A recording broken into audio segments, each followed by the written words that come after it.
I have spent the last 5 years making tens of thousands of dollars on this homestead. I'm here to talk to you today about making a profit on your homestead and the 5 things that have been most profitable for me on this homestead. Now, some quick caveats here, because we gotta make sure that we cover our disclaimers here. So first disclaimer is, I am not an expert in your local, state, federal government laws, whatever it might be. So you need to make sure you're checking in with your local Department of Agriculture, your health department, or whatever it might be. That's on you to research. I am not the expert in all 50 states and how many other countries there are in the world. So you need to make sure that you are double checking all of your standards. Second, quick caveat here. I know that there's some things that we're not going to be able to include when we talk about the profitable items. I'm not necessarily going to get into the costs of some of the fixed costs, such as chicken coops and fencing and all of those different things, because they're a one-time setup fee, basically. So this is after the fact that all of these items have been set up, what's been profitable for me. So when you hear me talk about my profitability, I'm not going to sit here and break down every single fixed cost known to man. It's inevitable, and it's all about what's unique to your circumstance, because what's unique to me might not be good for you. So you need to find what way you're going to do it, because you might know a way that's a little bit more profitable way to do it and save yourself some money. Again, I got them in my least profitable to my most profitable. So number 5 will be my most profitable thing that I've done on the homestead. So make sure you stick around for number 5. So number 1 on my list is the easiest one to really get into.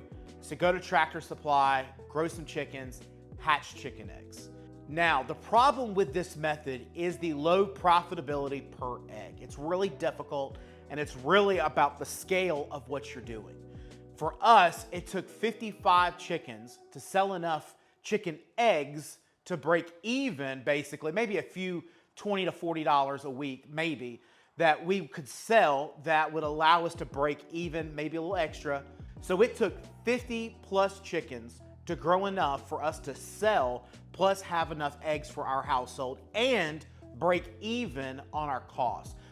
Some weeks we make a little profit, some weeks that we didn't, especially as we got into wintertime. It is very difficult to run a profit on a homestead chicken egg operation.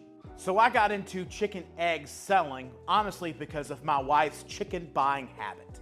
My wife loves chickens. She loves a bunch of different breeds. Husbands, you know what I'm saying? So we get stuck with a lot of chickens.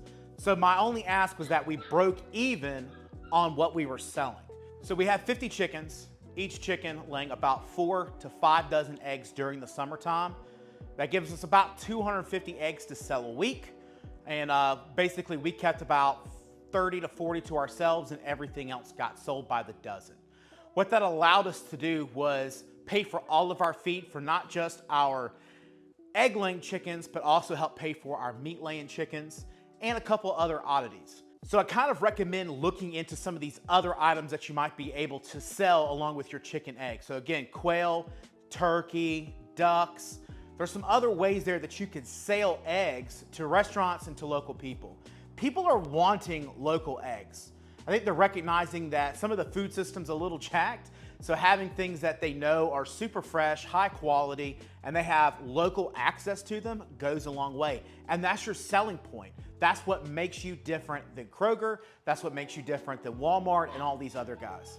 Key things that we use to get involved with those, we found local farmers markets. There we were able to kind of introduce ourselves as homesteaders, and people secretly started asking us if we sold eggs. We did not market it. People kind of found us, and then by word of mouth, I had about 8 to 10 dozen that I can kind of push off on somebody else and make money. Again, I sold them for $5 each. So that got me about $80. That's about 3 to 4 bags of feed, and that allowed me to really push my business and buy things that were necessary. So again, that allowed me to pay for my feed on my quail, my ducks, and most importantly for me, my meat chickens. I wanted that completely paid for by another project. The next, number 4 on our list, and again, we're growing in profitability. The next one is hatching eggs. So you have these chicken eggs that you're already collecting up. You most likely probably have a rooster out there with you to help protect those chickens. Why not allow some of those eggs to be fertilized, and then you have the option to hatch that chicken egg? What that does is it turns that little $3 for a dozen to selling that same one individual little egg for $5 each. So what was a $5 box of eggs is now $60 total. For the same amount of eggs, it just required you to hold on to those eggs for a little bit longer. So it's a great way to stay profitable. And again, if you're wanting to be more profitable, find your niche items such as quail, different types of duck. It could be turkey. It could be geese. It's one that I've noticed has popped up a lot, people getting into niche geese. Number 3, meat chickens. Having Cornish cross chickens is really not that much effort, and once you do it one time, you'll be absolutely at the bit to do it again and again. We love growing our own meat, specifically for meat chickens. It's only an 8 to 10 week work plan, so it doesn't take much time to complete your project. If you don't like it, it's only 8 weeks. That's the good news. You get it in and get it out. For us, that's kind of how we do it. We are in and out. We do it 2 times a year. We grow about 150 to 200 birds per pop.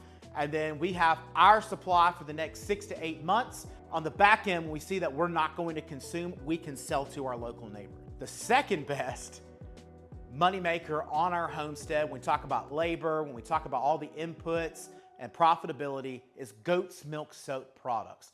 I have a mama bear over here who is having babies right now. And I'm really excited about that because that means we're gonna get milk from her.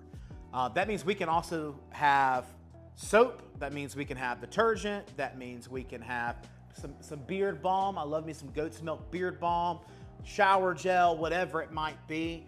We love goat's milk soap products. I have eczema and I struggle with skin rashes and things like that, but I'm not allergic to goat's milk soap, and having goat's milk soap feels absolutely soothing on my skin compared to most of the big products that are out there. So my daughter, I'm gonna put the 100% information out there. My daughter has run that business since she was 13 years old.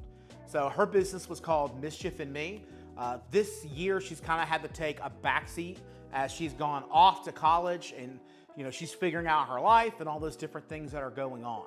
So it is a little bit on pause here on our homestead, but it has been super profitable for her. It's paid for her college. She went to college at 15 years old, so it's helped her pay for college, and honestly, I'd like to think prepared her to be an adult. So she has run that business herself. That's her baby. But she has been able to make upwards of $20,000 a year on that with relatively good input. I think profit-wise, she was making about a 50 to 60% profit off of everything that she sold, which is absolutely fantastic, right? The 5th and final thing on our most profitable, and I believe the most profitable thing I have ever sold on this homestead is, drumroll, microgreens. Microgreens are an absolute bank buster for us for years. So I originally got into homesteading because I'm a chef, henceforth the name, and I wanted products that I could not find locally, especially when I was up in Starkville. I had no one to sell me microgreens. So I got into growing myself. So I started out small, growing on a simple rack in an extra bedroom that was completely set up just for microgreens. And I was able to start growing 3 or 4 trays for myself. Well, then I had some chef buddies who were like, hey, we'd like some. So I'm selling some trays over to them, and then it kind of just grows. And it's one of those things where I felt like I probably had a self-sustaining business there that I probably let go a little too soon. And some of that had to do with moving. The other part of that is my new job. I work for a food distributor now, so I'm not able to necessarily sell and compete against the very company that I work with. So I've had to take a back seat on pushing microgreens. But let me break down the math for you and why I think microgreens is one of the most undersold business models in homesteading. So first things first is that there's low input. It really can all be done in a matter of like a half a day on both ends. So it's really 8 hours of work for the entire week. You can do 100 trays in 4 hours. It's very simple. It's very easy to scale, and even for time, it's very easy to scale up. So there's low input on this product. The second thing that makes it profitable is that there's not really expensive things that go into making the product itself.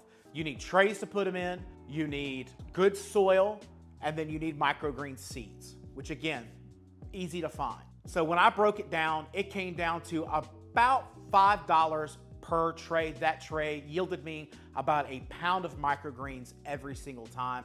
Sometimes on greens such as the peas and the sunflower shoots, it produced me a little bit more than that, but generally speaking, I like to say each tray made me 1 pound.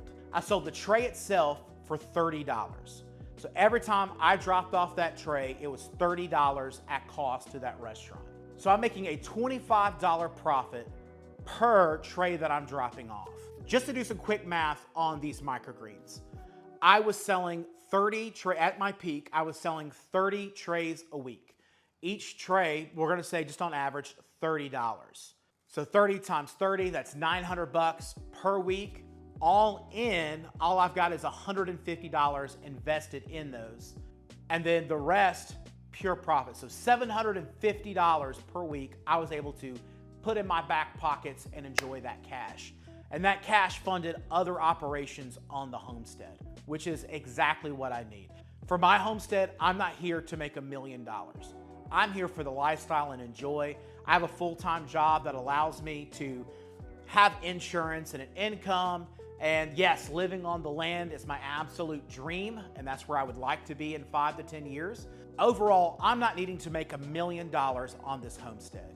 Overall, I'm looking to make just a little bit of profit, and I'm definitely wanting to stay out of the red. The more out of the red I am, the more comfortable my life is, the more better my animals feel and look. The happier they are, the happier I am, and it's like this cyclical thing that I can keep investing back into the homestead. Make sure you stay tuned, because if you're really interested in profitability, I have an episode coming up where I'm going to talk to Dr. J, who is my brother, but he's a real estate agent, and he owns a real estate investing, and he's going to talk to us about other ways that we could be making on our homestead that no one's talking about.